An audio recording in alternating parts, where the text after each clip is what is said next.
या क्षेत्रात यायचं खरं तर कधीच ठरवलं नव्हतं. ॲक्सिडेंटली मी आलो.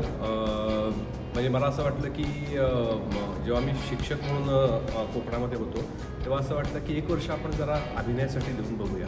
आणि मी 1 वर्षासाठी मुंबईत आलो होतो की आपण स्ट्रगल करू, काही झालं तर बघून येतात परत जाऊ. तर 1 वर्षातच मला मुक्काम पोस्ट बोंबिलवाडी मिळालं आणि त्याचे 550 प्रयोग झाले, त्याच्यामुळे परत जाण्याचा प्रश्न नाही निर्माण झाला. 24 वर्ष झाली बरोबर.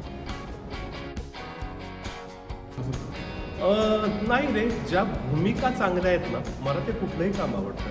म्हणजे एखाद्या भूमिकेला सुरुवात, मध्य आणि शेवट असावा, अशा कुठल्याही प्रकारच्या भूमिका मला करायला आवडतात. मग त्याच्यात विनोदी आहेत, गंभीर आहेत आणि सगळ्याच प्रकारच्या भूमिका.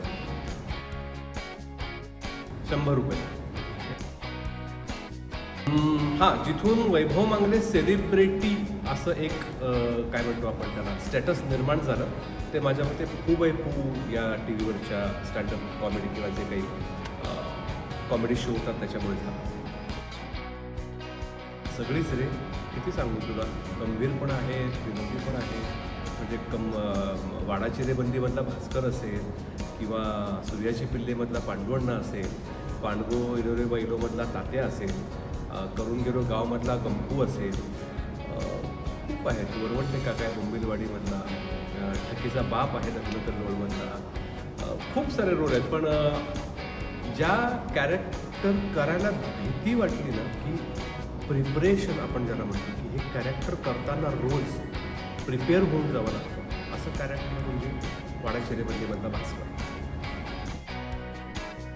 मला असं कधीच वाटत नाही की हा रोल आपण करायला पाहिजे होता पहिला, अरे हे काम, असं मला वाटत नाही. मला असं नेहमी वाटतं माझ्या वाट्याला आलेलं काम हे दुसऱ्या कोणी करायचं म्हटलं तर त्याला खूप सारे प्रश्न पडावेत.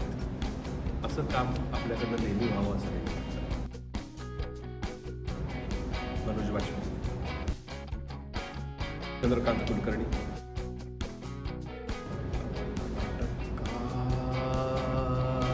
विजय तेंडुलकर.